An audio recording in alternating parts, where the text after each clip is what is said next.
بسم الله الرحمن الرحيم، والحمد لله رب العالمين، وصلى الله وسلم وبارك على نبينا محمد وعلى آله وأصحابه أجمعين.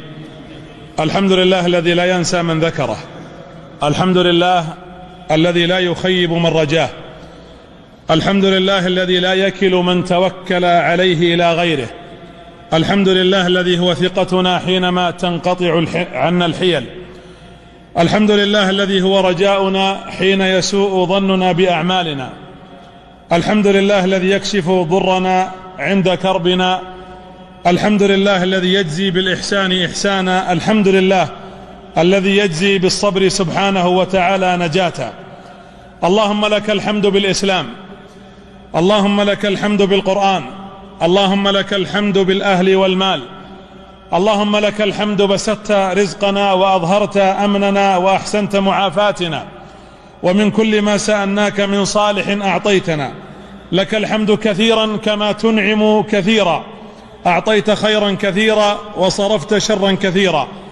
اللهم لك الحمد، كم من صغير ربيته فلك الحمد، اللهم لك الحمد كم من ضعيف قويته، اللهم لك الحمد كم من فقير أغنيته، اللهم لك الحمد كم من غريب وصيته، اللهم لك الحمد كم من أعزب زوجته، اللهم لك الحمد كم من مسافر إلى أهله بالسلامة رددته، اللهم لك الحمد كم من راجل حملته وكم من مريض شفيته، اللهم لك الحمد كم من سائل أعطيته، اللهم لك الحمد كم من سائل أجبته وأعطيته، اللهم لك الحمد على النعم التي لا تحصى، ونسألك اللهم أن ترزقنا شكرها فيما يرضيك عنا.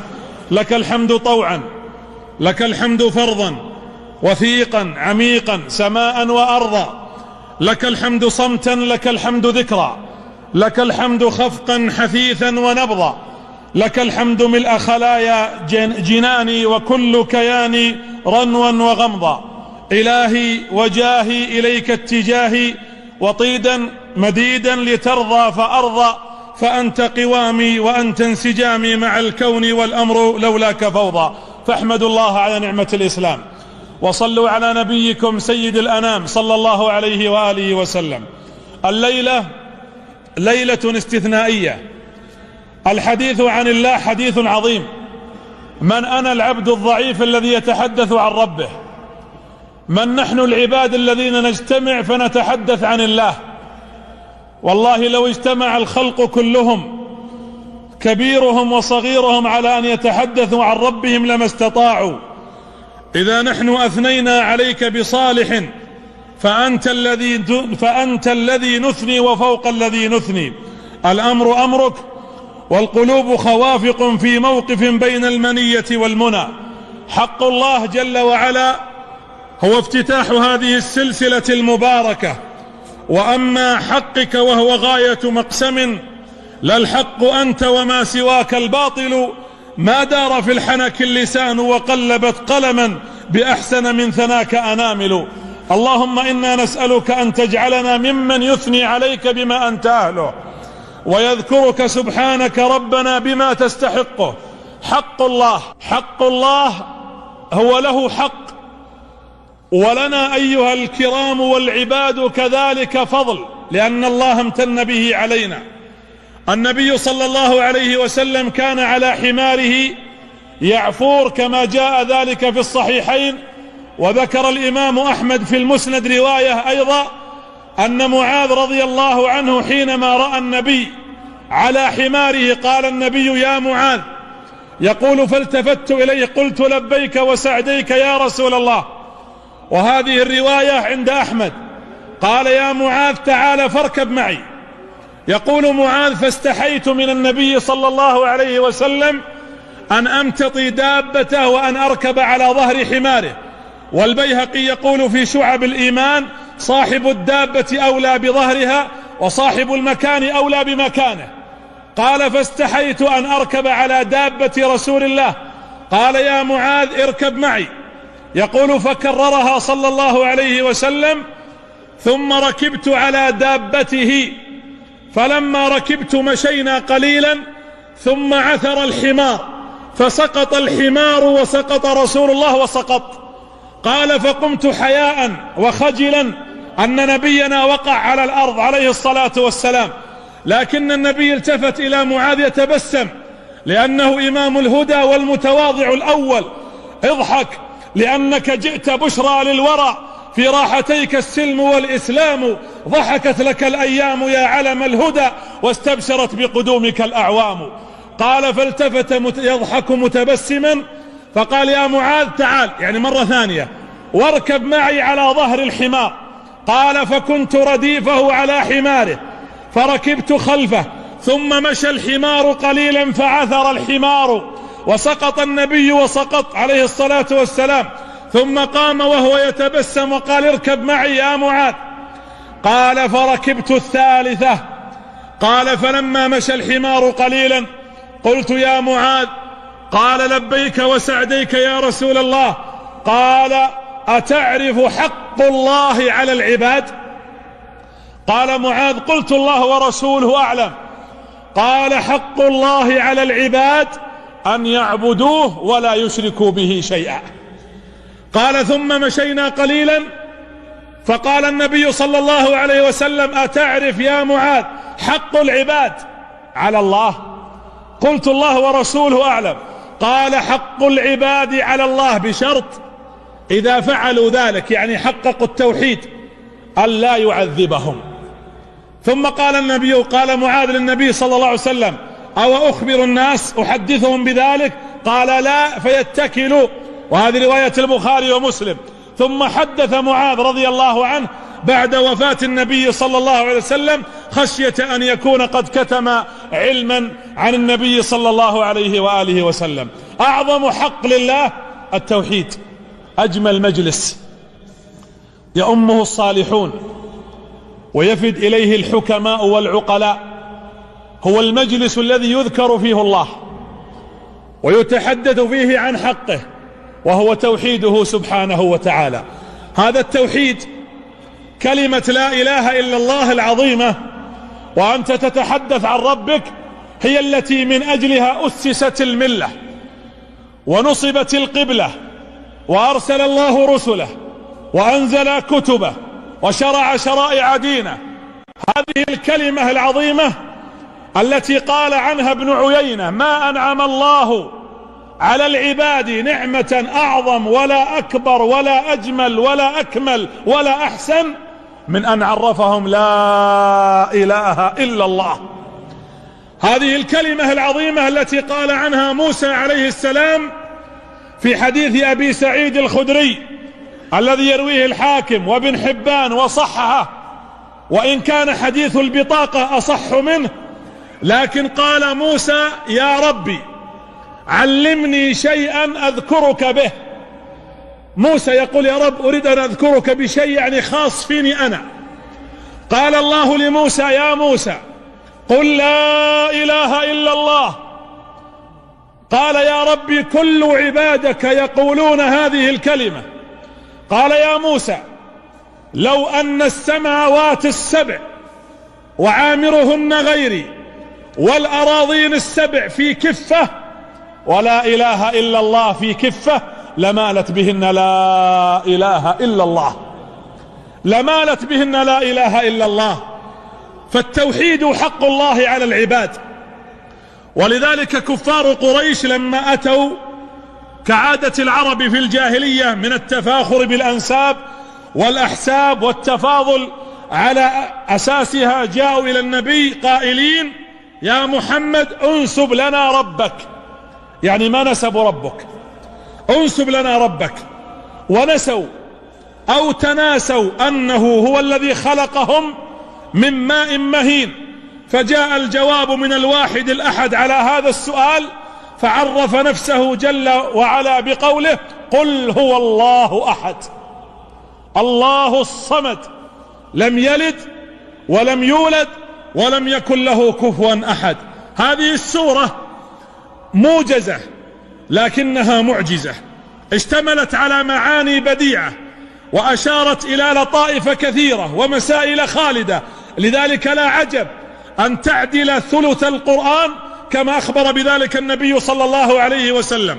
وتسمت هذه السورة بسورة الإخلاص، لأن فيها تعليم الناس إخلاص العبادة لله، وهو حق من حقوق الله جل وعلا، وسلامة الاعتقاد من الإشراك به جل في علاه. وتسمى سورة التوحيد، وتسمى سورة الأساس، لأنها اشتملت على التوحيد وهو أساس الإسلام. وقد أحصى بعض العلماء لسورة الإخلاص ما يربو على 20 اسما، وأنتم تعرفون إذا تعددت الأسماء يدل على شرف المسمى. ولذلك سيبويه صانع النحو في كتابه الكتاب ذكر أهل النحويين صناع النحو والإعلام أنه لما قسم المعرفة قسمها إلى 6 أقسام، جعل أول قسم فيها قسم العلم، وجعل أعلم الأعلام اسم الله جل في علاه لفظ الجلالة الله. لما توفي سيبويه يذكر أنه رؤيا في المنام، فسئل قالوا له ماذا صنع الله بك؟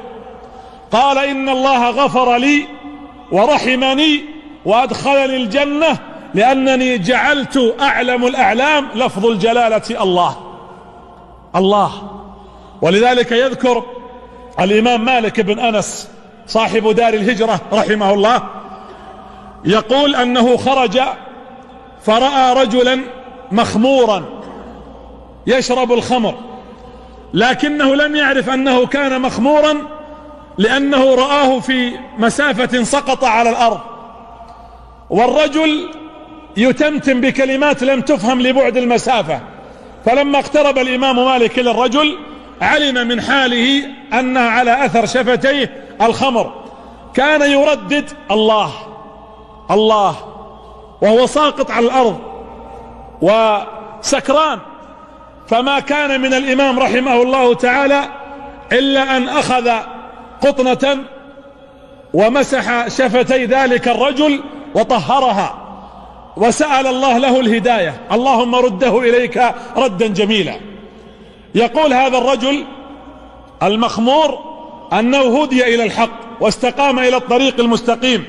قال الإمام مالك رحمه الله تعالى فرأيت في المنام أنني أبشر أن الله تبارك وتعالى أعد لك مكانا عاليا لأنك طهرت المكان أو الشفتان التي يخرج منها لفظ الجلالة. الإمام مالك كان يرى أن لفظ الجلالة لا يمكن أن يخرج من بين شفتين نجستين، فطهر تلك الشفتان أو الشفتين حتى يخرج لفظ الجلالة طاهرا من بين تلك الشفتين، الله الذي هو التوحيد الحق. ولذلك سميت هذه السورة بأسماء عدة. سميت سورة الإخلاص بالنجاة لأنها تنجي من الكفر في الدنيا ومن النار في الآخرة، والولاية لأن من عرف الله بوحدانيته فهو من أوليائه المؤمنين الذين لا يتولون غير الله. ثالثا سميت بالنسبة لما روي أنها نزلت لما قال المشركون انسب لنا ربك، فعرفوا قيمة التوحيد. ولذلك النبي صلى الله عليه وسلم صعد على الصفا، كان همه الأول أنه يدعو الناس إلى هذه الكلمة، إلى حق الله. فلما وقف يا معشر قريش يا بني هاشم يا بني عبد مناف، فلما اقترب الناس واجتمعوا منه قال يا قوم لو أنني حدثتكم أن خلف هذا الوادي خيلا تصبحكم أو تمسيكم أو تصدقونني؟ قالوا ما جربنا عليك كذبا. قال إذن قولوا لا إله إلا الله تفلحوا. فقالوا أما هذه فلا. وأنزل الله جل وعلا إنهم كانوا إذا قيل لهم لا إله إلا الله يستكبرون. وقال أبو لهب تبا لك يا محمد ألهذا جمعتنا؟ فأنزل الله تبت يدا أبي لهب وتب. النبي يدعو الناس من البداية إلى هذه الكلمة لأنها الكلمة العظيمة، الكلمة التي فيها حق الله تبارك وتعالى أن يحقق هذا التوحيد. ولذلك من قال لا إله إلا الله مخلصا من قلبه دخل الجنة. ولذلك النبي صلى الله عليه وسلم جعل بالتوحيد وهو حق الله يعصم دمك ومالك وعرضك. أمرت أن أقاتل الناس كما في الصحيحين حتى يشهدوا أن لا إله إلا الله وأني رسول الله. طيب إذا فعلوا ذلك عصموا مني دماءهم وأموالهم وأعراضهم إلا بحقها وحسابهم على الله. ولذلك النبي عليه الصلاة والسلام في حديث أسامة رضي الله عنه كما في صحيح مسلم في كتاب الإيمان أن أسامة بن زيد غزا غزوة مع مجموعة من صحابة رسول الله. أسامة رضي الله عنه وهو يقاتل في هذه الغزوة لفت نظره مشرك من المشركين يقتل في المسلمين، يعني يعمل عمله بسيف يقتل في المسلمين، فغاضه ذلك. المواقف التي نراها اليوم والصور والمشاهد المتكررة التي نرجو الله أن يرفع عن أمة الإسلام، نرى في الأخبار في أحوال إخواننا في الشام، في سوريا، في فلسطين، وأحوالهم كذلك في العراق وفي أفغانستان وفي أوساط أفريقيا وفي بورما وفي غيرها، مشاهد يندى لها الجبين. لا أظن عاقلا إنسان يحمل قلب فضلا على أن يكون مؤمنا موحدا بالله أنه يرى مثل هذه المشاهد ولا يتحرك قلبه. ولذلك أسامة رأى المشرك يقتل في المسلمين فغاضه ذلك المشهد، فقام أسامة فلحق به، يعني وجه سهامه إليه ثم لحق به. المشرك لما علم أن أسامة بطل يلحق به فر هاربا، فأخذ أسامة يلحق به حتى سقط المشرك على الأرض. فلما سقط رفع أسامة سيفه، ولما رأى المشرك السيف متوجه إليه ليقتله قال المشرك: أشهد أن لا إله إلا الله، أشهد أن لا إله إلا الله، فقتله أسامة. ثم انتصر المسلمون في تلك الغزوة وعادوا إلى النبي مستبشرين يريدون أن يبشروه بالنصر، واستقبل النبي عددا منهم قبل أسامة فأخبروه أن أسامة قتل رجلا قال لا إله إلا الله. ثم دخل أسامة على النبي مستبشر بالانتصار فقال: السلام عليك يا رسول الله، فما رد عليه السلام. في بعض الألفاظ عند الإمام الترمذي وغيره أنه قد طأطأ رأسه أي النبي عليه الصلاة والسلام وعينه تدمع، ثم قال: السلام عليك يا رسول الله، ظنا من أسامة أن النبي لم يسمعه، فرفع النبي رأسه وهو يقول: يا أسامة، أقتلت الرجل بعد أن قال لا إله إلا الله؟ فيبرر قال أسامة: يا رسول الله، رأيته يقتل في المسلمين فغاضني ذلك. قال النبي: يا أسامة، أقتلت الرجل بعد أن قال لا إله إلا الله؟ قال: يا رسول الله، ما قالها إلا تعوذا من الموت، يعني خوفا من الموت. قال: يا أسامة، من لك بلا إله إلا الله إذا جاءت تحاجك يوم القيامة؟ قال أسامة: والذي نفسي بيده وددت أنني ما أسلمت إلا تلك اللحظة، تمنيت أنني ما دخلت أصلا في الإسلام إلا تلك اللحظة، لأن قضية لا إله إلا الله توحيد يحصن ويحفظ هذا الدم والنفس والعرض، وهذه أعظم كلمة وهي حق الله تبارك وتعالى على عباده. حق الله جل وعلا على عباده أن يوحدوه ولا يشركوا به شيئا، أن يعبدوا الله تبارك وتعالى وحده. ولذلك تجد هذا التوحيد: واسأل من أرسلنا من قبلك من رسلنا أجعلنا من دون الرحمن آلهة يعبدون.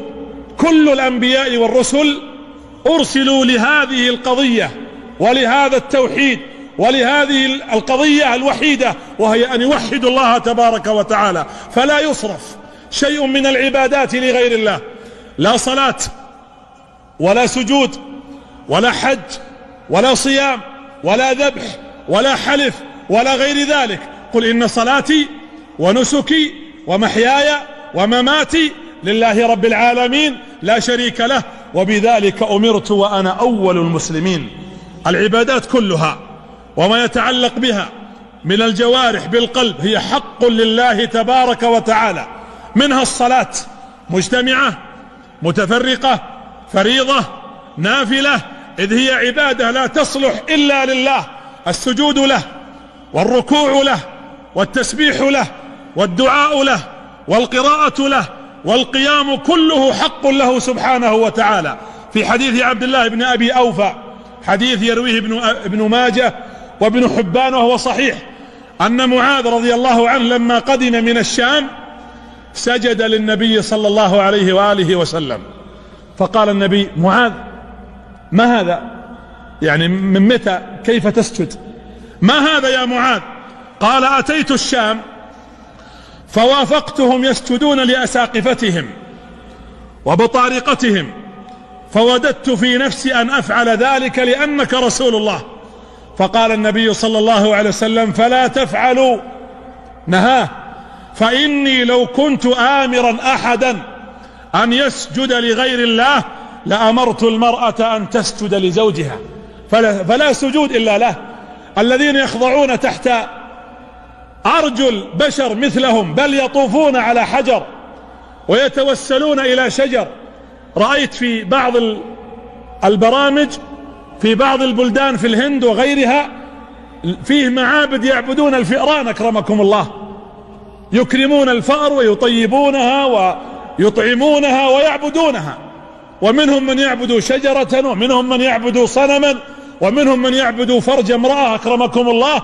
ولكن المؤمن الموحد لا يمكن أن ينحني ظهره ولا تخر جبهته إلا لله تبارك وتعالى، لا يدعى إلا الله، سواء كان دعاء عبادة أو دعاء مسألة أو استعانة، فهو حق أكيد لله جل وعلا، لا يصرف لغير الله البتة مهما علت درجة من تدعو وسمعته ومنزلته، سواء كان نبيا مرسل أو ملكا مقرب، لأن الله جل وعلا يقول: قل إنما أدعو ربي ولا أشرك به أحدا. فادعوا الله، ادعوا الله مخلصين له الدين ولو كره الكافرون. الكفار الذين استقامت ربوبيتهم وانحرفت ألوهيتهم كانوا إذا ركبوا في الفلك دعوا الله مخلصين له الدين، لأنهم في حال كرب، فلما نجاهم إلى البر إذا هم يشركون. ولذلك لا نجاة إلا بالتوحيد. أنا أقول لكم باختصار: أصحاب الهموم والديون والمشاكل الزوجية والقضايا الخاصة وأصحاب الكروب، إذا أراد أن يفرج له كربه فليلجأ إلى الله. يونس عليه السلام في سفينة ووضعوا قرعة، لما رأوا ذلك الحوت الضخم في البحر كاد أن يحطم سفينتهم أو يلتقمها، فقالوا لا بد أن نضع طعما ونضحي بواحد، فاقترعوا، فكان الوقوع السهم على يونس عليه السلام. ثم قال ربانها: إن هذا رجل ظاهره الصلاح، لنعيد القرعة مرة أخرى لعله يخرج غيره، فتعاد 3 مرات فيكون على يونس الخيار، كما قال الله جل وعلا: فساهم فكان من المدحضين. ثم وقع الاختيار أو وقع السهم عليه، فحمل يونس عليه السلام ورمي في البحر والتقمه الحوت وظل في ظلمات 3. أسألك بالسطحية عذرا، لو قفل عليك باب الغرفة في مكان مهجور، ثم قفل عليك باب البيت الذي فيه الغرفة، ورمي المفتاح في باب حديد، ولا زاد ولا طعام ولا هواء ولا ضوء ولا بشر ولا شيء، ثم ذهب الذي أقفل ذلك الباب وله المثل الأعلى، كيف سيكون حالك؟ يونس ما تغير ارتباطه بالله، لأن تغير المكان والظروف لا تغير قلبا تعلق بربه جل في علاه مطلقا موحد، في ظلمات 3: ظلمة ليل، ظلمة البحر، وظلمة الحوت، ومع ذلك كان التوحيد حاضرا: لا إله إلا أنت سبحانك إني كنت من الظالمين. فجاءت الإجابة بعدها فنجيناه. لا يمكن أن تدعو بهذا الدعاء، وهذا دعاء كرب: لا إله إلا أنت سبحانك إني كنت من الظالمين. جمع بين التوحيد والاستغفار، كما قال الله لمحمد: قبل أن تبدأ رسالتك، قبل أن تزاول دعوتك، قبل أن تقوم بمهمتك، فاعلم أنه لا إله إلا الله واستغفر لذنبك. اجمع بين التوحيد والاستغفار تجد الفرج ينفتح عليك. الله جل وعلا قريب من يونس ولا لا؟ حينما يقول الله جل وعلا أنه قريب مجيب. القرب. الآن بس أريد منكم اسكت لا تتكلم، أنا سأسكت. كل منا يناجي ربه بينه وبين نفسه. أنا لا أعلم كل منكم بماذا يناجي. المناجاة أن تستشعر أن الله منك قريب. كلنا يسمع من الله. الله يعلم ما كان وما يكون وما هو كائن وما لم يكن لو كان كيف يكون. فالذي في نفسك قريب يسمع ويجيب.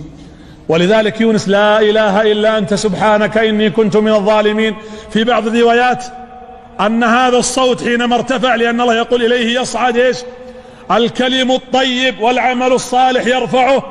ارتفع صوت يونس موحدا مستغفرا مناديا.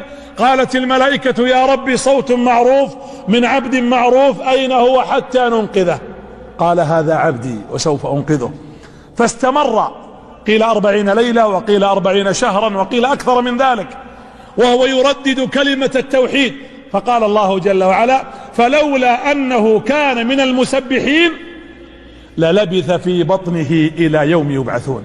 ونصيحتي لكل مكروب ونادي إذا سجدت له اعترافا كما ناداه ذو النون بن متى، وأكثر ذكره في الأرض دأبا لتذكر في السماء إذا ذكرت. الذبح حق من حقوق الله، لا يمكن أن تتقرب لا بكبش ولا حتى ببعوضة لغير الله تبارك وتعالى، لأن حياتك كلها وصلاتك ونسكك لا يكون إلا لله.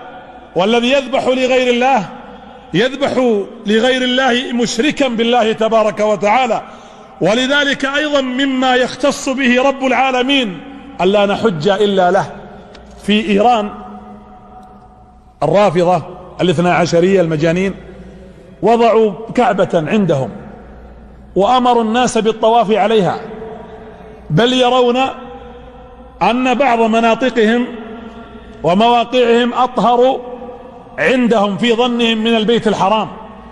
الله جل وعلا الذي يعطي الخصوصية للأرض والمكان والزمان والإنسان، ويفضل من شاء ويرفع من يشاء سبحانه وتعالى. قل اللهم مالك الملك تؤتي الملك من تشاء وتنزع الملك ممن تشاء وتعز من تشاء وتذل من تشاء بيدك الخير إنك على كل شيء قدير.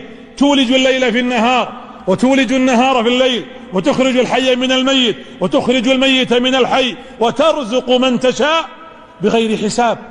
أما أنا وأنت بشر يجب أن ننقاد لله تبارك وتعالى. الله يقول وأتموا الحج والعمرة لله.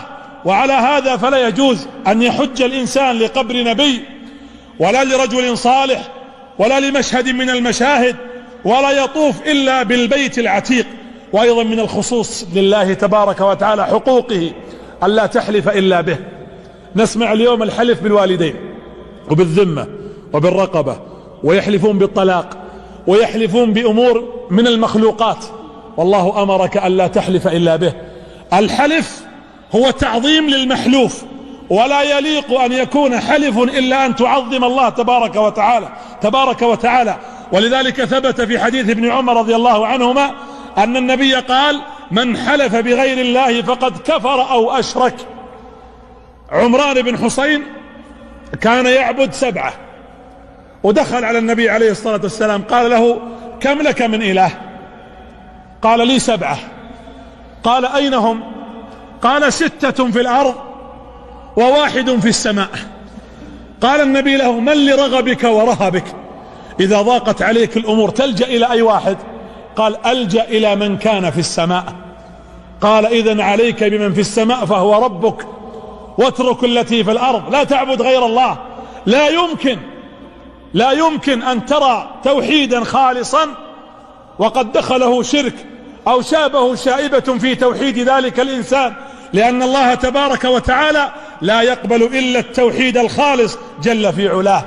حق الله تبارك وتعالى أن تطيعه، أن تؤمن به، أن تصدق بكل ما أمر به جل في علاه. أمرك ربك أن تصدق بالبعث والبرزخ، وأن تؤمن بالأنبياء والرسل. ولذلك أول صفة من صفات المؤمنين، من أوائل صفات المؤمنين، ألف لام ميم، ذلك الكتاب لا ريب فيه هدى للمتقين. من هم يا رب؟ الذين ايش؟ يؤمنون بالغيب. مؤمنين، عندنا يقين الآن أن الله تبارك وتعالى أخبرنا أن عيسى سينزل آخر الزمان ويكسر الصليب، نؤمن. أخبرنا نبينا أنه في آخر الزمان سيخرج المهدي، نؤمن. أخبرنا أن هناك موت وهناك حياة برزخ وهناك بعث وهناك نشور وهناك جنة وهناك نار، نؤمن بذلك كله ولو لم نراه. هذه حقيقة التوحيد الخالص الذي يؤمر به العبد ويقوم كذلك به. الله تبارك وتعالى له حقوق ثابتة خاصة به، وهناك حقوق لرسوله، لنتحدث عن حق الرسول في محاضرة بهذا العنوان. وهناك حق مشترك لله وللنبي صلى الله عليه وآله وأصحابه وسلم، يا أيها الذين آمنوا آمنوا بالله ورسوله، في حق مشترك. وهناك حق خاص برب العالمين تبارك وتعالى. ولذلك يقول الإمام ابن القيم في النونية المشهورة، قال: الرب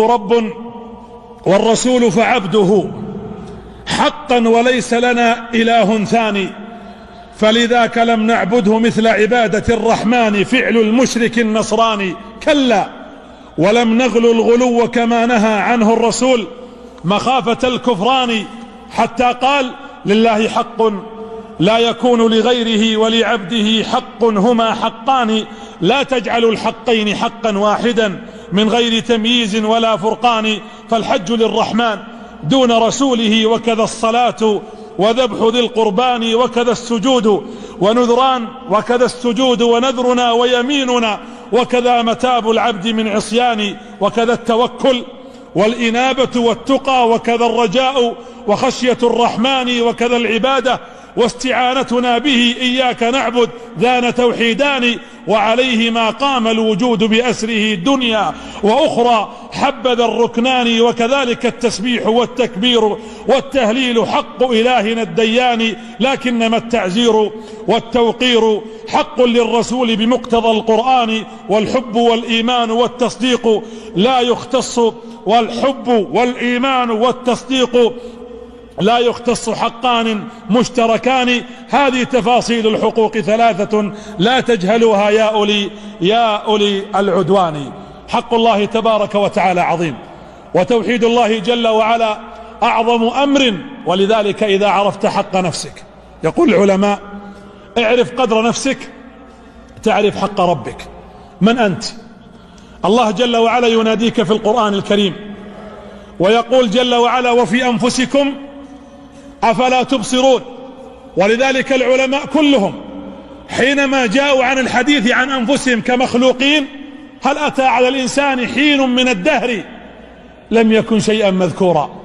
الله يقول: أنت لم تكن شيئا مذكورا، إنا خلقنا الإنسان من نطفة أمشاج نبتليه فجعلناه سميعا بصيرا، إنا هديناه السبيل إما شاكرا وإما كفورا. ولذلك الإمام الشافعي أمسك بيضة فرفعها فنظر فيها يتأمل، قال: سبحان الله، هذه البيضة خارجها أبيض كالفضة وداخلها أصفر كالذهب الزلال، يخرج الله منها حيوان يسمع ويبصر، ألا تدل على السميع البصير؟ ما تدل على الله؟ والإمام أحمد ينظر إلى ورقة شجرة صنوبر ثم يمسكها ويرفعها، قال: هذه الشجرة أو هذه الورقة تأكلها الدودة فتخرج حريرا، وتأكلها النحلة فتخرج عسلا، وتأكلها الماعز فتخرج لبنا، ألا تدل على السميع البصير؟ والإمام مالك في الحج يوم عرفة يرى الناس يلهجون بالذكر، هذا أعجمي وهذا أعربي وهذا غني وهذا فقير، وضجيج الأصوات وارتفاع الدعوات، فوقف ينظر قال لا إله إلا الله، تعددت اللهجات واختلفت اللغات ولكنها لا تختلف على فاطر الأرض والسماوات. هذه آية. الله جل وعلا ما يحتاج إلى دليل. يذكر أن امرأة من نساء نيسابور قالوا لها أن رجلا عالم من العلماء ألف كتابا، هذا الكتاب جمع فيه 1000 دليل على وحدانية الله وعلى وجود الله. قالت والله ما جمع 1000 دليل على وجود الله إلا لأن عنده 1000 شك على أن الله موجود. الله لا يحتاج إلى دليل. السماء ذات أبراج والأرض ذات فجاج كلها تدل على الله، وفي كل شيء له آية تدل على أنه واحد. الله جل وعلا في كل شيء ترى حكمته وترى عظمته، ولذلك هذا التفكر أحد أسباب معرفة حق الله جل في علاه. الله يقول وكأي من آية في السماوات والأرض يمرون عليها وهم عنها ايش؟ معرضون. هذا فيديكس الإنجليزي اللي قبل أشهر تجاوز أغلفة كما يقولون الهواء أو الأجواء، يقول هو في لقاء مع في إحدى القنوات رأيته مترجما، قالوا وش أعظم ما لاحظت في هذه الرحلة استغرقت ساعات، ثم بعد ذلك قال كلمة الحقيقة نحتاج نقول نحن أهل التوحيد. قال علمت أن الذي خلق هذه الأرض والخلق أعظم بكثير منها. كيف اكتشفت هذا؟ قال كلما ارتفعت في المركبة أشعر أن الأرض تصغر حتى فجأة رأيتها مثل الذرة، يعني مثل الضوء، مثل الإضاءة البسيطة، وفجأة اختفت. يقول كلما ارتفعت حتى اختفت الأرض ما عاد رأيتها. يقول فعلمت أن الذي خلقها أعظم منها. الله جل في علاه إذا كان كرسيه الكرسي الذي هو موضع قدميه سبحانه وتعالى، الرسول يخبر أن لموضع الكرسي عند الله تبارك وتعالى، يخبر أن موضع هذا الكرسي عند السماوات والأرض ومن فيهن كحلقة ألقيت في فلاة. هذا موضع الكرسي، فكيف بالعرش؟ كيف بالعرش والرب الذي استوى عليه استواء يليق بجلاله، ليس كمثله شيء وهو السميع البصير. إذا عظمته عرفت حقه، إذا عرفت قدرك. وفي أنفسكم أفلا تبصرون. العقل نعمة، ولذلك تجدون أن الله تبارك وتعالى من أسمائه القهار، قهر كل شيء. العقل قهره الله سبحانه وتعالى بماذا؟ الآن كل شيء موجود في الأرض لا يمكن نصنع شيئا إلا هو تقليدا محاولة لما صنعه الله. الطائر حينما رآه ذلك العالم عن طريقه استطاع أن يصنع تلك الطائرة.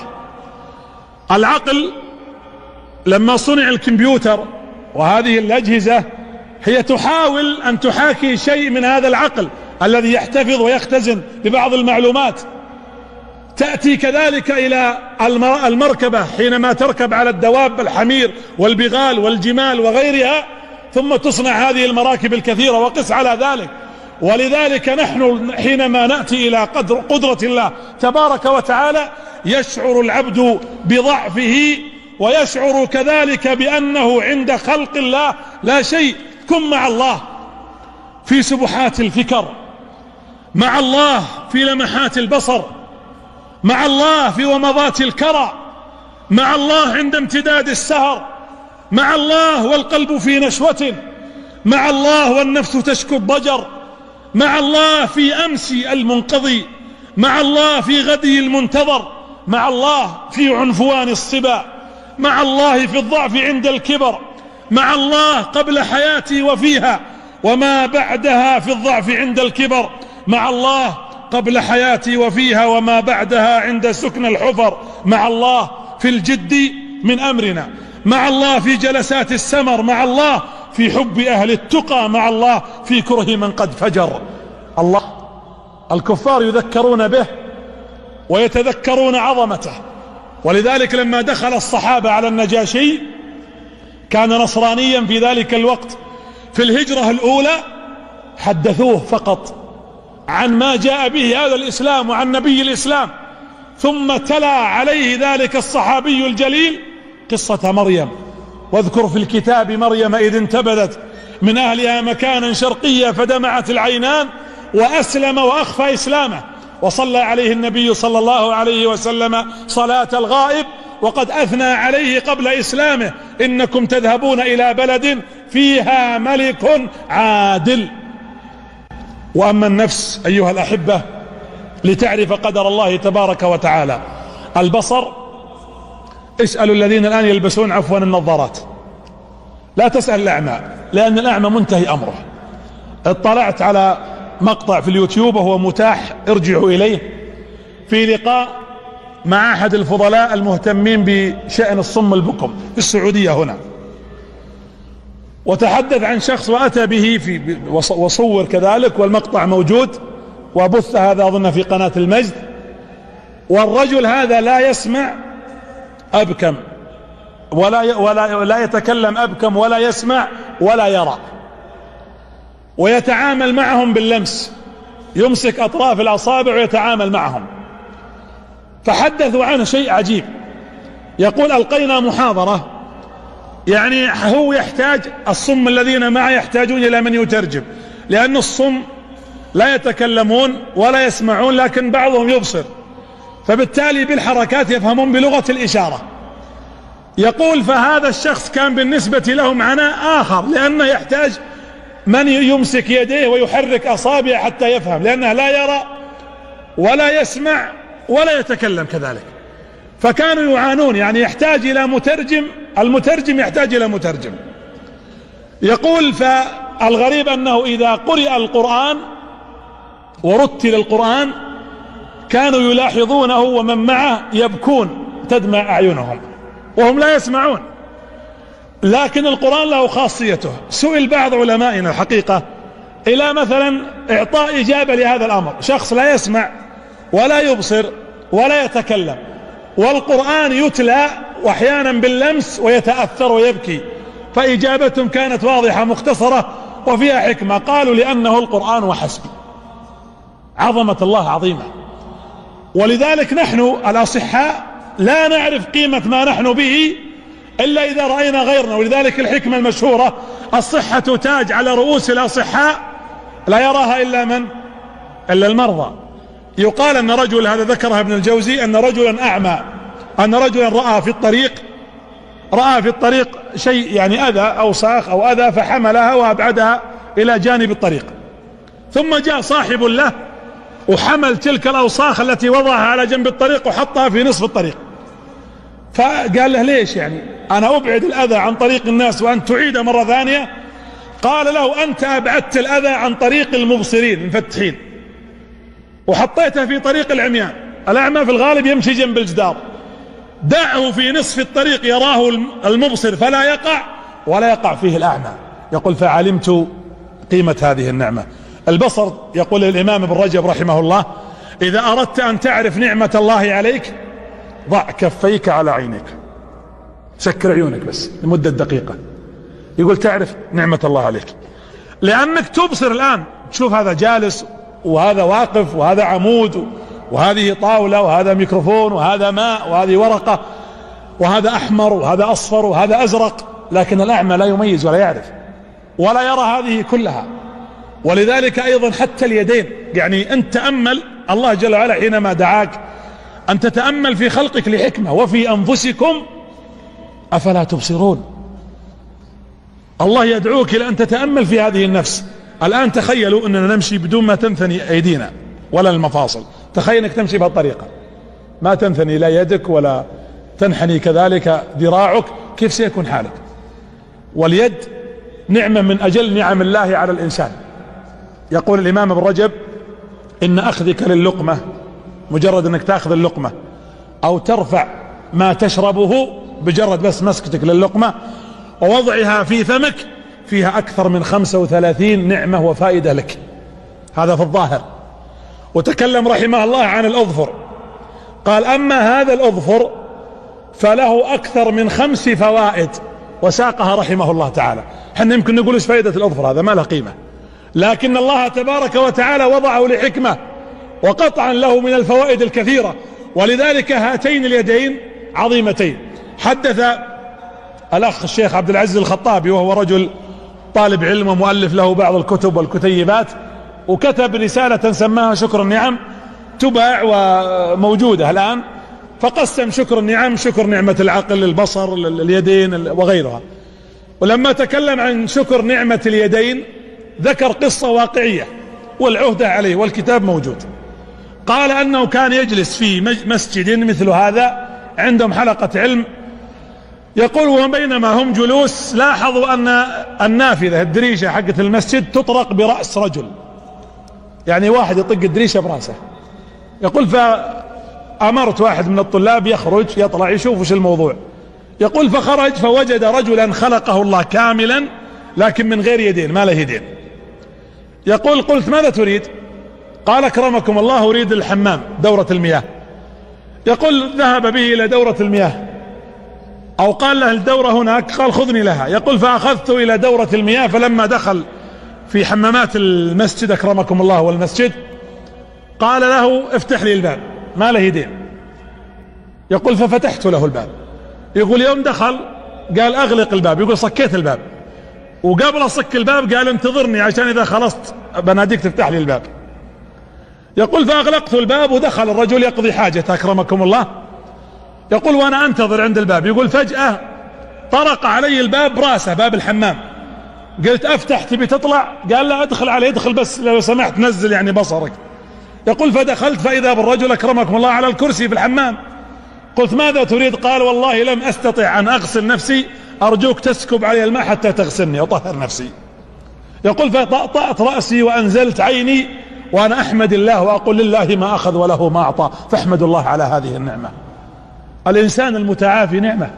إذا رزق الأمن العبد إيمانا في قلبه وعافية في بدنه وأمنا في بلده وداره، حيزت له الدنيا بحذافيرها، حيزت له الدنيا كلها بحذافيرها. العافية لا يعادلها شيء. يقول أحدهم سبحان من أعطى هؤلاء القصور والأموال، يعني ليش حنا ما أخذنا مثلهم؟ فقال له أحد العلماء أما ذهبت المستشفى فقلت سبحان من عافانا مما أمرض به هؤلاء؟ ادخل المستشفيات تجدون العجب العجاب. حدثني الشيخ عبد العزيز السدحان، دكتور عبد العزيز، يقول بأنه زار مستشفى النقاهة، مستشفى النقاهة على طريق الخرج، وهو مستشفى يعنى بالذين أصيبوا بعاهات خلقية. يقول فلما دخلنا وكان معنا طبيب مرافق مشرف على المبنى أو المستشفى، يقول قبل ندخل إحدى الأجنحة، أجنحة المرضى، سمعنا صراخا وصياح لأحد المرضى. أول ما دخلنا ارتفع صوت المريض أكثر، فسألت الطبيب المرافق قلت وش مرض هالرجل؟ قال هذا الرجل عنده تلف في الجهاز الهضمي، ما يقدر يهضم الطعام، يعني يأكل الطعام وثم بعد ذلك يتعسر في هضمه. يقول تلقائيا سألته قلت وش تعطونه، وش الأكل اللي يأكله؟ يعني يأكل طعاما ثقيلا مثل الرز واللحم وكذا؟ قال لا نضع له محلول أشبه ما يكون بالحليب مع فيتامينات ونضع في رضاع أطفال ونخضه ويرضعه، ومع ذلك يتعسر في هضمه، لا يستطيع أن يهضمه ويصرخ ويصيح. ولذلك الإمام هارون الرشيد أمير المؤمنين سألوه قالوا له لو أن الدنيا كلها بين يديك لكنك افتقدت الماء، ما عندك موية وعطشت وأردت شربة ماء، كم تدفع من مالك حتى تأخذ الموية؟ قال أدفع نصف ملكي. قالوا طيب، شربت الماء ثم دخل في داخل أمعائك وما استطعت أن تخرجه، ووجدت العلاج عند رجل يعالجك بأمر الله ويخرج لك هذا الماء، كم تعطيه؟ قال اعطيه نصف ملك الآخر. فقال لا بارك الله في ملك ذهب نصفه بشربة ماء والآخر بإخراج هذا الماء. والله الذي لا إله غيره، زرت مركز التأهيل الشامل التابع لوزارة الشؤون الاجتماعية قبل سنوات، ومركز التأهيل الشامل مثل مستشفى النقاهة، لكن هؤلاء الذين خلقوا بعاهات أصلا خلقية. فدخلنا فوجدت رجل، والله اني احدثكم بما رأت عيني، يمكن طولها ما يتجاوز 40 سنتي، على سرير، رأسه عافانا الله وإياكم كبير جدا، ولا ينطق ولا يتكلم، فقط يبصر، وعلى الكرسي. ولما دخلت وكان معي أيضا مجموعة من المرافقين المشرفين على المركز، رأيت الرجل هذا فبدأت أحدثه وأصبره. قالوا ترى يسمع ويفهم. وأنا أتكلم جلس يبكي. والله العظيم تصورت أن عمره 13 سنة 12 سنة، يعني صغير. قلت لهم كم عمر هذا الإنسان، كم له سنة هنا؟ قالوا منذ أن ولد عمره 46 سنة وهو على هذه الحالة. فحمدت الله على هذه النعمة العظيمة. احمدوا الله. ولذلك لا تعرف حق الله إلا إذا تأملت في خلق الله. وأيضا من معرفة حق الله تعظيم الله تبارك وتعالى. إن لله 99 اسما من أحصاها دخل الجنة. الأسماء التي لله تبارك وتعالى لو أننا تأملنا فيها، الله سبحانه وتعالى يقول النبي لابن عباس تعرف على الله، تعرف على الله في الرخاء. ومن جملة معرفة الله تبارك وتعالى أن تعرف أسماءه وأن تعرف صفاته. الله أعلم المعارف كلها، لفظ الجلالة الذي لم يتسمى به أحد. حينما تتحدث هو الله الذي لا إله إلا هو عالم الغيب والشهادة، هو الرحمن الرحيم، هو الله الذي لا إله إلا هو الملك القدوس السلام المؤمن المهيمن العزيز الجبار المتكبر، سبحان الله عما يشركون. حينما ترى أقدار الله تبارك وتعالى تعرف عظمة الله. تخيل واستشعر النبي صلى الله عليه وسلم يسرى به في ليلة من المسجد الحرام إلى المسجد الأقصى ثم إلى السماء، حتى لم يكن بينه وبين العرش إلا قاب قوسين أو أدنى، كما قال الله فكان قاب قوسين أو أدنى. ويرجع النبي في تلك الليلة ولا يزال فراشه حارا دافئا صلى الله عليه وآله وسلم. من الذي أسرى به في هذه السماوات السبع؟ ما بين السماء والسماء مسيرة 500,000 عام. الملك الواحد النبي صلى الله عليه وسلم رأى جبريل بهيئته، ولما وصفه صلى الله عليه وسلم رآه الليلة الثانية في غار حراء حينما كان يتعبد ربه، لما ذهب إلى زوجته وقال زملوني. ثم عاد الليلة الثانية يقول لخديجة وأنا داخل يريد يدخل النبي صلى الله عليه وسلم الغار، وإذا به يقال محمد. النبي التفت يمين، الحديث في البخاري، حدثتنا به عائشة رضي الله عنها. التفت يمين ما في أحد، يا محمد. التفت يسار، يا محمد ارفع. ونظر الرسول فإذا به يرى جبريل بين السماء والأرض على عرش، على كرسي يجلس. يقول النبي صلى الله عليه وسلم والله إني رأيته له 600 جناح. طرف جناح جبريل عليه السلام يغطي ما بين السماء والأرض فقط. هذا جبريل واحد من الملائكة. ما بين شحمة الملك، شحمة أذنه، وعاتقه مسيرة 500 سنة. وتخيل أنت أطت السماء وحق لها أن تعط، ما من موضع 4 أصابع إلا وهناك ملك ساجد أو راكع. ملائكة لله سيارون، وله ملائكة بالبيت يطوفون، 70,000 ملك في البيت المعمور كل ليلة كل يوم يذهبون يطوفون ولا يعودون إلى قيام الساعة. ملائكة عظام. ومع ذلك إذا جاء يوم القيامة وأمر الله الجميع أن يقفوا في ذلك المشهد العظيم ورفعوا ظهورهم ورؤوسهم، قالوا مقولتهم المشهورة سبحانك ما عبدناك حق عبادتك. هل عظمت الله حقيقة التعظيم؟ هل عرفت الله حق قدره؟ هل عظمته سبحانه وتعالى الذي قهر الأشياء؟ النار يقهرها الله بالماء، يسكب عليها الماء. الماء يتكون من ايش؟ من يعرف؟ اكسجين وايش؟ وهيدروجين. الاكسجين والهيدروجين وش هي؟ مواد محرقة هي مادتين محرقة. هذا هو القهر العظيم. ومع ذلك هي مادة الحياة، لأن الله جل وعلا سيقلب هذا الماء يوم القيامة نار، وإذا البحار ايش سجرت، تتغير الأمور، لأن الله أراد أن يقهر النار بهذه الماء. ومع ذلك قهر النار جل في علاه. إبراهيم عليه السلام يرمى في منجنيق في مشهد تاريخي حقيقة أمر فيه من العظمة الشيء العظيم. وإذا بالنمرود بن كنعان ينظر وهو يجزم أن النار ستحرق إبراهيم من الوهلة الأولى. من شدة النار كان يقال أنه ما تمر الطيور ولا طائر يمر من فوقها إلا أحرقته النار وأصبح رمادا من شدتها. ومع ذلك يأتي الأمر الإلهي: يا نار إيش كوني بردا. ما قال برد وانتهى الموضوع، برد وسلام. لو كانت برد لأصبحت مادة تجمد، ولكن برد وسلاما. وحددها الله على من؟ على إبراهيم، حتى لا تكون عامة وتكون فقط في تلك اللحظات. وهذه النار تحديدا، لأن الله تبارك وتعالى أليس بهذا مشهد من مشاهد عظمة رب العالمين سبحانه وتعالى؟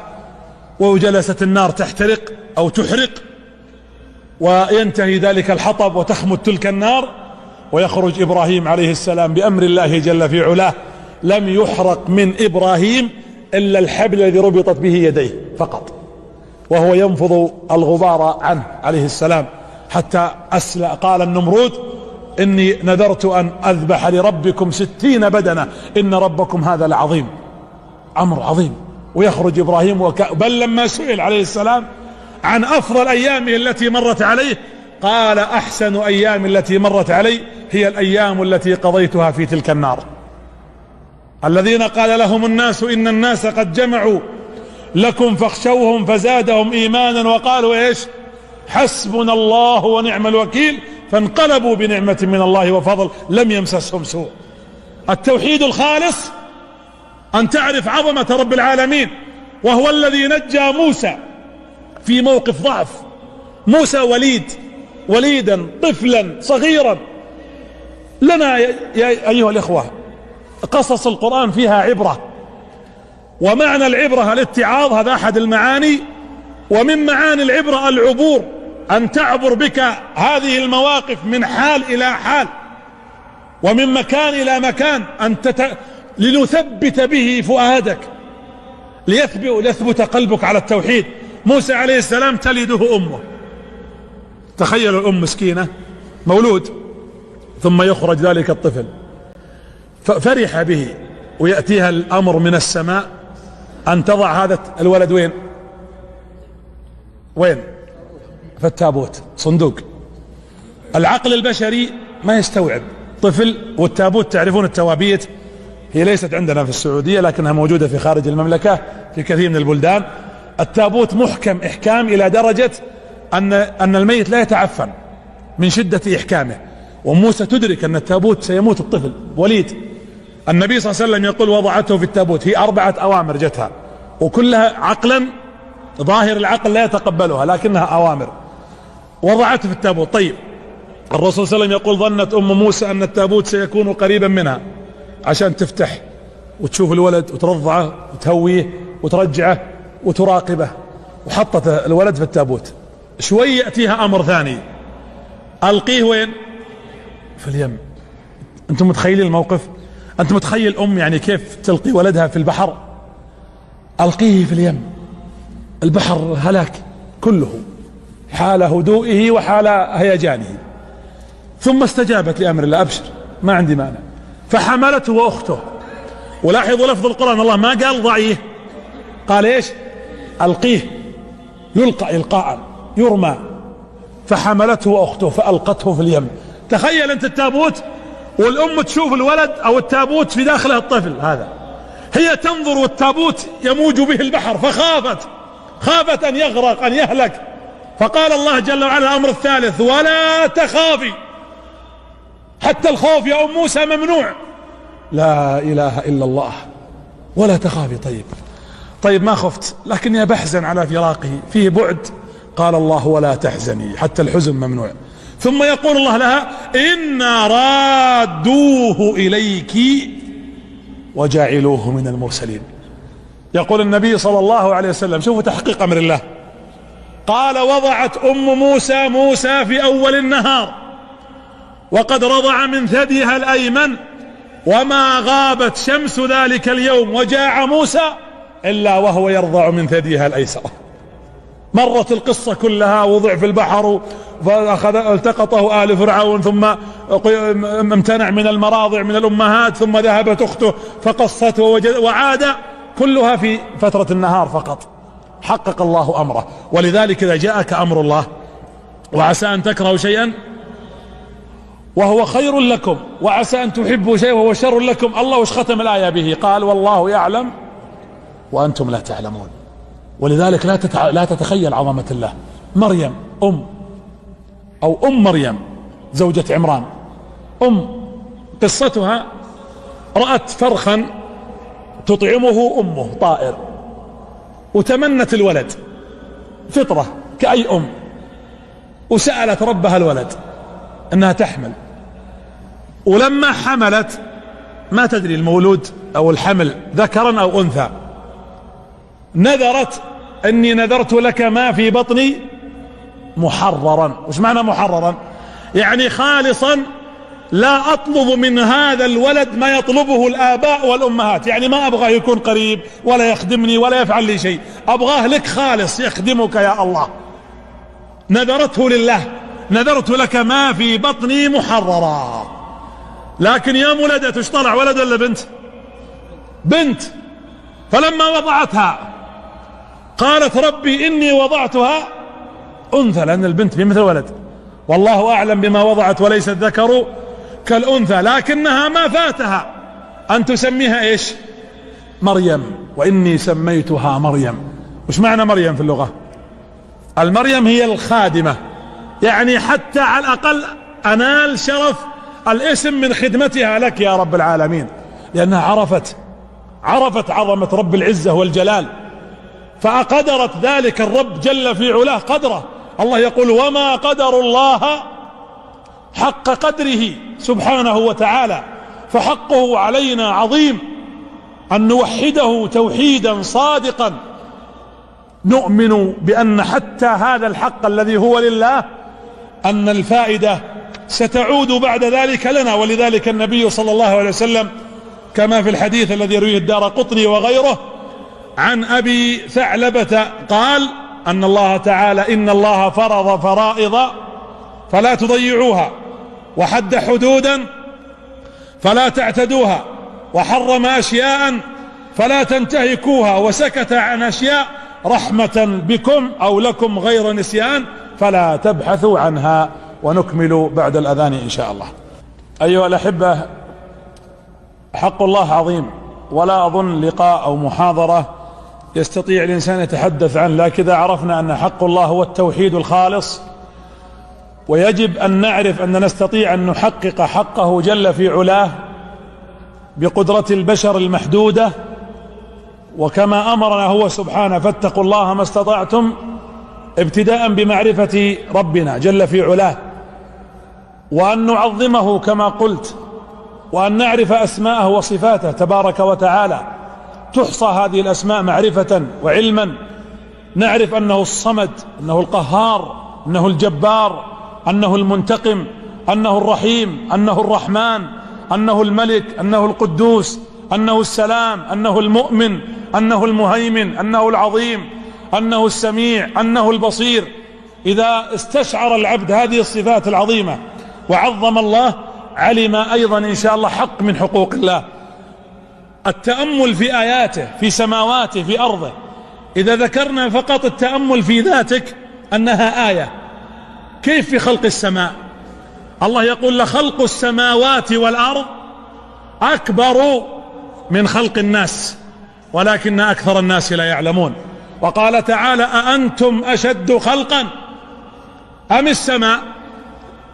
يأمرنا الآن نتأمل. بناها، رفع سمكها فسواها، وأغطش ليلها، وأخرج ضحاها، والأرض بعد ذلك دحاها أخرج منها ماءها ومرعاها، والجبال أرساها، ثم قال متاعا لكم ولأنعامكم.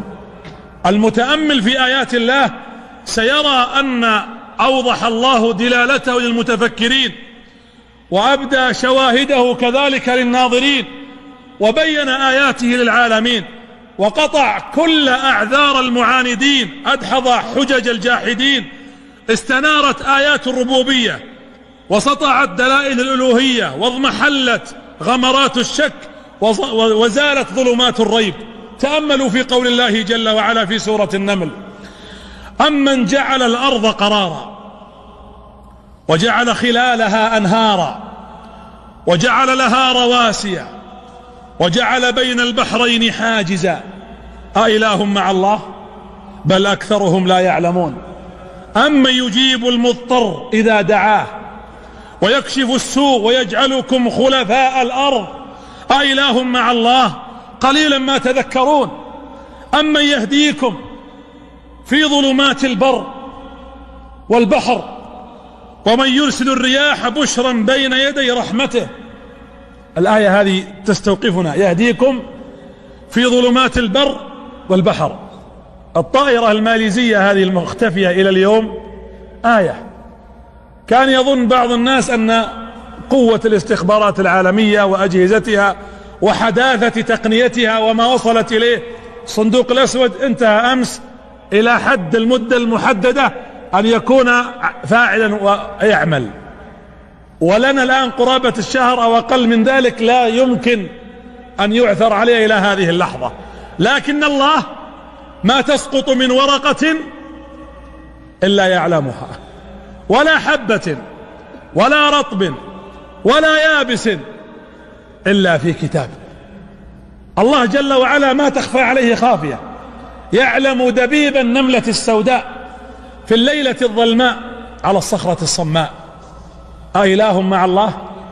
كنت في إحدى الفنادق في سفرة من السفرات، فركبت في الأسانسير الفندق، فأثناء خروجه أو صعوده إلى الدور 22 أظن أو 21 توقف الأسانسير وأنا في داخل الأسانسير. والأسانسير لما تعرفون لما ينتقل من دور إلى دور يكون اللي يواجهك جدار. والله الذي لا إله غيره أيقنت يعني بالموت فعلا، تذكرت القبر، وأضغط على الجرس ولا أحد يرد، وبقيت فيه قرابة 45 دقيقة. جلست على الأرض أسبح وأذكر الله ولا أدري ما الموضوع.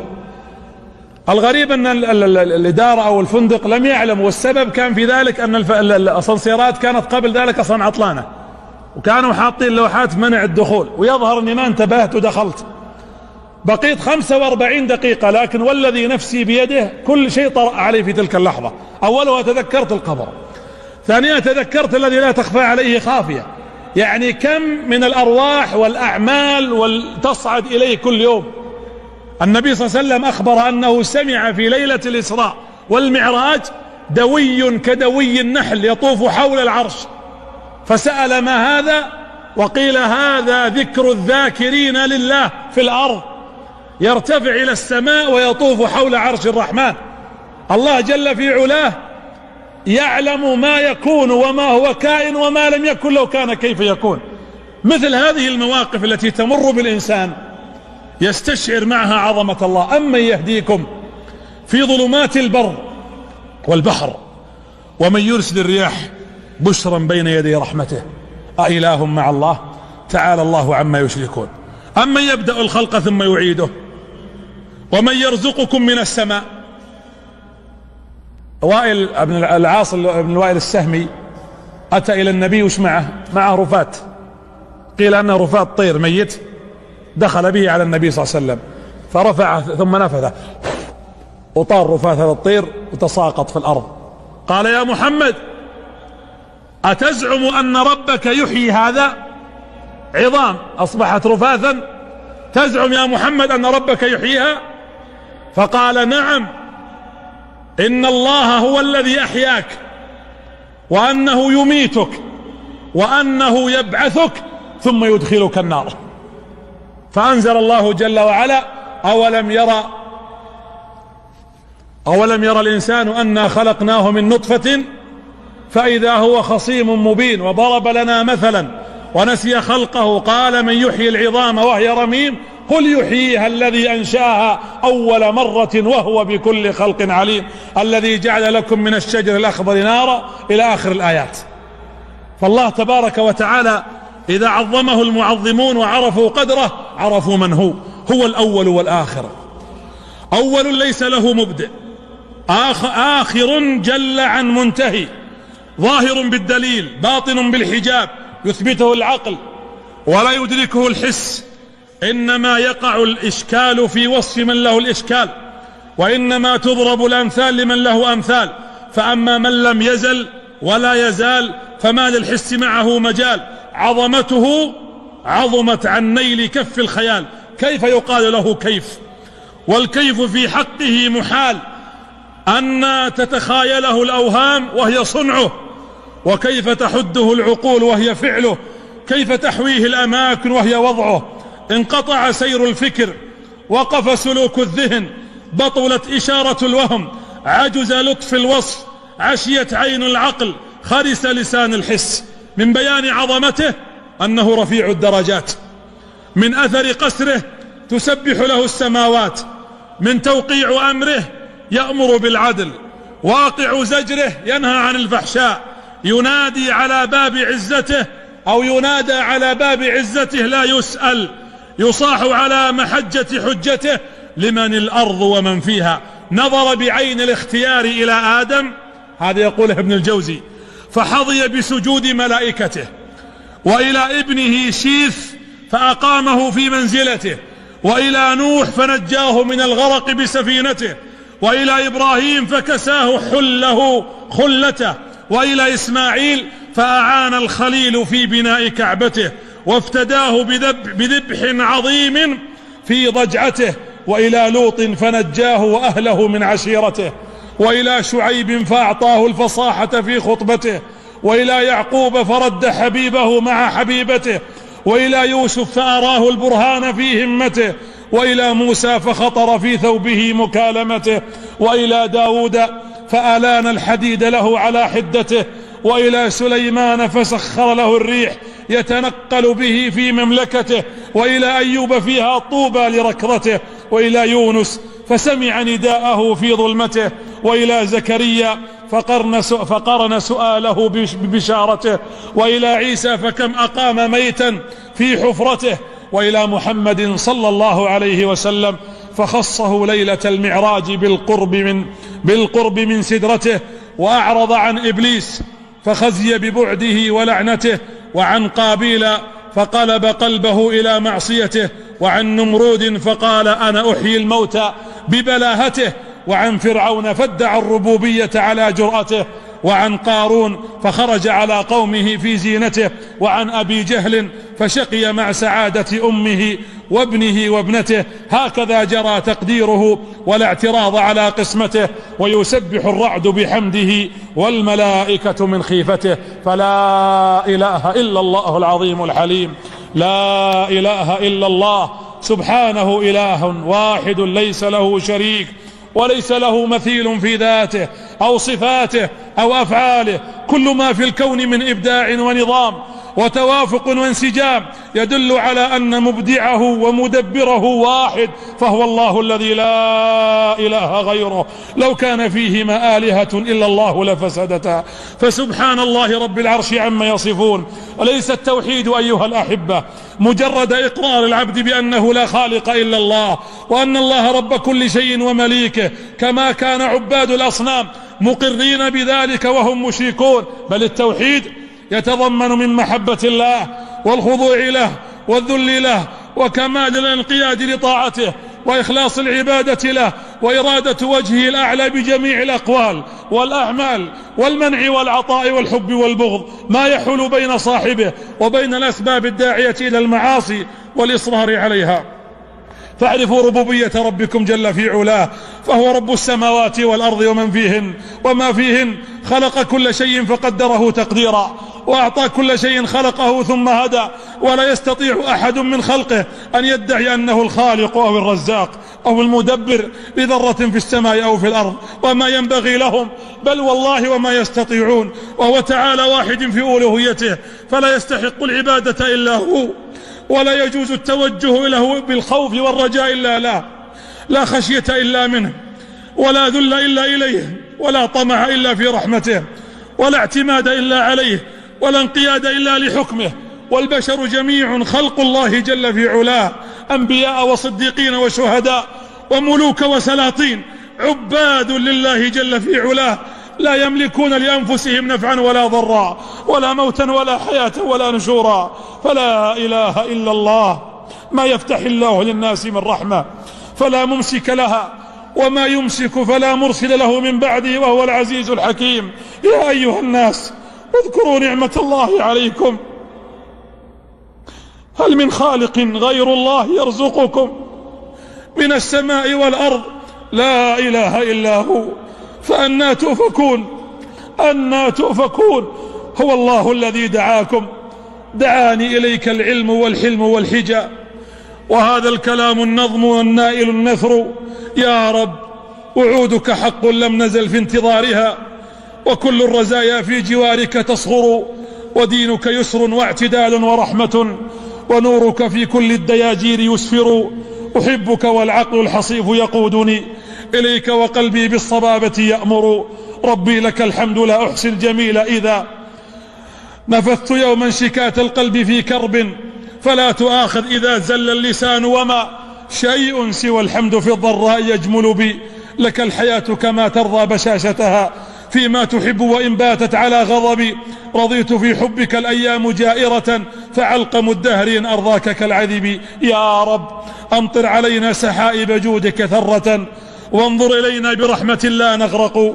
يا رب نسألك اللهم أن تجعلنا لك من الموحدين، اللهم واجعلنا لك يا حي يا قيوم من المؤمنين. اللهم إني أسألك في هذه الساعة الذي قصرنا في حقك ونعترف، وما قمنا بواجبك ونعترف، وما قدرناك حق قدرك، نسألك اللهم أن تعفو عنا تقصيرنا يا ذا الجلال والإكرام. اللهم إنا نثني عليك ثناء يليق بجلالك وعظيم سلطانك، فأنت أهل الثناء والمجد، أحق ما قال العبد فلا إله إلا الله. اعرفوا حق الله وقوموا بحقه جل في علاه، واعلموا أن الله تبارك وتعالى يقبل منكم التوحيد الخالص.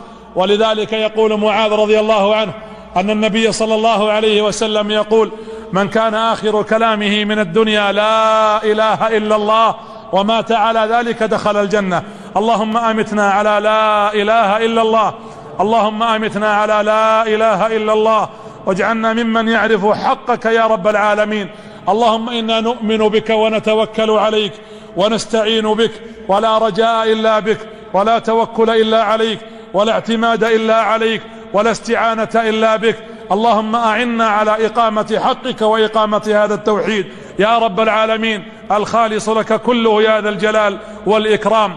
اللهم أني أسألك في هذه الساعة الكريمة أن تغفر لإخواني الحاضرين كلهم، واغفر لأخواتي الحاضرات، واغفر للمستمعين والمستمعات والمشاهدين والمشاهدات. اللهم يا رب العالمين إن هؤلاء العباد حضروا تقديرا لذاتك، رغبة في أن يعرفوا حقك. اللهم إنهم قد حضروا في بيت من بيوتك، اللهم أنت أقرب منهم، اللهم أنت أقرب لهم منا وأعرف بحالهم منا ومنهم. اللهم كل واحد منهم في نفسه حاجات وفي صدره زفرات، ويدعوك في هذه الساعة ويناجيك. اللهم حقق لكل واحد منهم مسألته، اللهم حقق لكل واحد منهم مسألته، اللهم حقق لكل واحد منهم مسألته. اللهم أعطهم حتى تدهشهم، اللهم رضهم وارض عنهم، اللهم اقض الدين عن المدينين منهم، واشف المرضى من المرضى منهم. اللهم يا حي يا قيوم، من كان له حاجة وعليه هم ودين وكرب فنفس كربه واقض دينه وتولى أمره وأصلح ما بينه وبين زوجه. اللهم إن في بيوت المسلمين من اللأواء والضراء والبكاء والدموع ما لا يعلمه ولا يكشفه إلا أنت. اللهم أنزل الرحمة على بيوت المسلمين، واجعلها بيوتا ذو مودة ورحمة يا رب العالمين. اللهم إنا نسألك في هذه الساعة أن تصلح شبابنا وأحوالنا. اللهم إنا قصرنا في حقك فسمعنا حتى الإلحاد بك والكفر بذاتك والجرأة عليك وعلى نبيك ودينك وكتابك. اللهم رد المسلمين إليك ردا جميلا واهدهم إليك هداية ترضى بهم عنهم يا رب العالمين. اللهم يا خالقنا ومولانا، إن لنا إخوة في الدين في أرض الشام، في سوريا، وفي فلسطين، وفي العراق، وفي أوساط أفريقيا، وفي بورما، حالهم لا يعلمه إلا أنت. اللهم إنه قد عثى فيهم عدوا من أعدائك فقتلهم، ولم يرحم شيبة شائب، ولم يرحت شيبة عجوز، ولا ضعف طفل، ولا أنوثة امرأة. اللهم إنا نسألك لهم رحمة لا تبقي لهم بعدها بؤسا. اللهم ارحم إخواننا في سوريا، اللهم ارحم إخواننا في سوريا، اللهم ارحمهم في أوساط أفريقيا، اللهم ارحمهم يا حي يا قيوم في فلسطين والعراق وفي بورما. اللهم إنه لا حول لنا ولا قوة، اللهم إنه لا حول لنا ولا قوة إلا بك.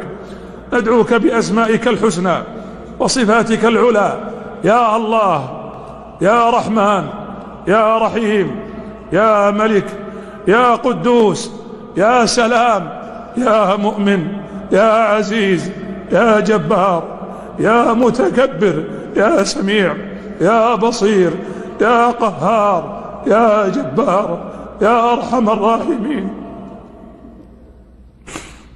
أسألك بأسمائك كلها وندعوك بعظمتك وجبروتك وقوتك أن تسلط على بشار وأعوانه وعلى أعداء الدين في كل مكان.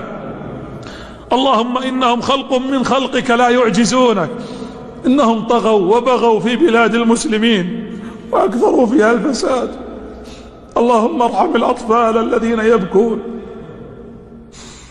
اللهم إنا قد رأينا أطفالا صغارا بترت أطرافهم وانهدمت عليهم بيوتهم وشردوا من ديارهم. اللهم يا حي يا قيوم، اللهم إن رحمتك سبقت غضبك. اللهم كن بهم رحيما يا أرحم الراحمين. اللهم اغفر لنا خذلاننا، اللهم اغفر لنا خذلاننا يا ذا الجلال والإكرام. حسبنا الله ونعم الوكيل، حسبنا الله وكفى، حسبنا الله لا إله إلا الله رب العالمين. سبحان ربك رب العزة عما يصفون وسلام على المرسلين والحمد لله رب العالمين.